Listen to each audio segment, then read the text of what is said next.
আমি এখন যেথায় আছি সুনামগঞ্জের লক্ষ্মাছড়ায়। এখানে যে লেকটি বয়ে চলেছে, ভারত থেকে আসা পানি অনেক ঠান্ডা, সবাই গা বেজাচ্ছেন। আরেকটি মজার বিষয় হচ্ছে, আমরা যারা এখানে এসেছি সবাই তো সুনামগঞ্জ থেকে বোটে করে টাঙ্গুয়ার হাওর দেখে টেকের ঘাট বেরানোর পর ওখান থেকে অটোতে 10 টাকা 20 টাকা করে ভাড়া, 5 মিনিটের রাস্তা এখানে আসা যায়। আরেকটা রাস্তা হচ্ছে ময়মনসিংহ নেত্রকোনা হয়ে কলমাকান্দা হয়ে সরাসরি এখানে প্রাইভেট কার মাইক্রো দিয়ে আসা যায়। কিন্তু একটি বিষয় সেটা হচ্ছে এখানে আপনার শুষ্ক মৌসুম ছাড়া ব্যক্তিগত গাড়ি নিয়ে আসা যাবে না। যেমন ভাদ্র আশ্বিন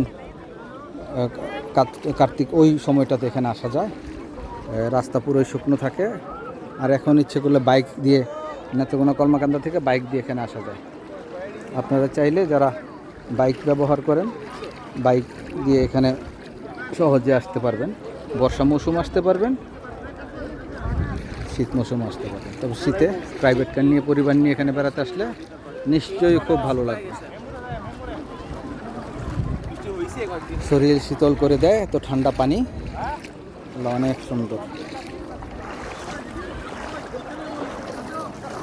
বিজিবি বিএসএফ সবাই এখানে দায়িত্ব পালন করছে।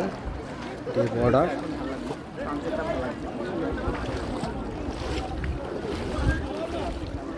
সূর্য ঠিক প্রস্তুতি নিয়ে রেখেছে ডুবে যাওয়ার জন্যে।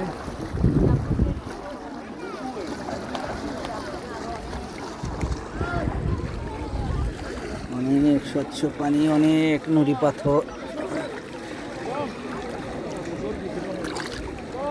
অনেক সুন্দর সুন্দর পাথর।